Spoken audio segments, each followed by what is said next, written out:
ইউটিউবে আর মিথ্যে গসিপ নয়, সত্য খবর পেতে সাবস্ক্রাইব করুন স্টার গল্প। ওয়েল, এখন এই খবর তো সবারই জানা যে ঢাকা অ্যাটাক মুভিটির পর 2019 সালে আরেকটি পুলিশি thriller action packed movie mission এক্সট্রিমে আরফিন শুভকে আবারও পুলিশের স্পেশাল ফোর্সের একজন চৌকস ও সাহসী অফিসারের ভূমিকায় দেখা যাবে।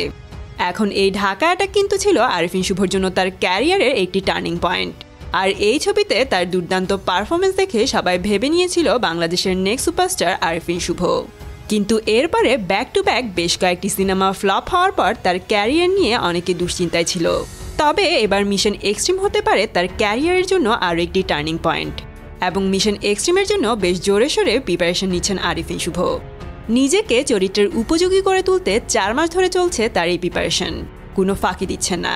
রিসেন্টলি আরফিন শুভ একটি ইন্টারভিউতে জানান আগামী 28 ফেব্রুয়ারি পর্যন্ত এই মিশন চলবে, এরপর মিশন এক্সট্রিম ছবির শুটিং শুরু করবেন।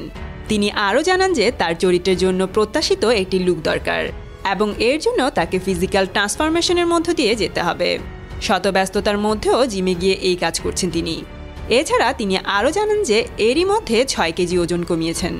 আরফিন শুভ জানান তার ফিজিক্যাল ট্রান্সফরমেশনের শেষে তিনি এই মুভির জন্য 7 দিনের একটি ওয়ার্কশপ করবেন, এবং আগামী মার্চ মাস থেকে এই ছবির শুটিং স্টার্ট করার কথা রয়েছে। তাহলে বোঝাই যাচ্ছে আরফিন শুভ মিশন এক্সট্রিম মুভিতে একেবারে নতুন একটা লুক নিয়ে আসবেন। তো বন্ধুরা, কি মনে হয় আরফিন শুভ কি পারবে মিশন এক্সট্রিমে তার সেরাটা দিতে? কমেন্ট করে জানিয়ে দিন আপনার মতামত। এমনই সব গসিপ পেতে বেল আইকনে ক্লিক করে স্টার গল্পের সাথে থাকুন। আর একটি গুড নিউজ হচ্ছে, হলিউড আর বলিউডের সব এক্সক্লুসিভ গসিপ নিয়ে আমরা হাজির হয়েছি আমাদের নতুন চ্যানেল স্টার গল্প গ্লোবাল নিয়ে। সো এখনই সাবস্ক্রাইব করুন স্টার গল্প গ্লোবাল।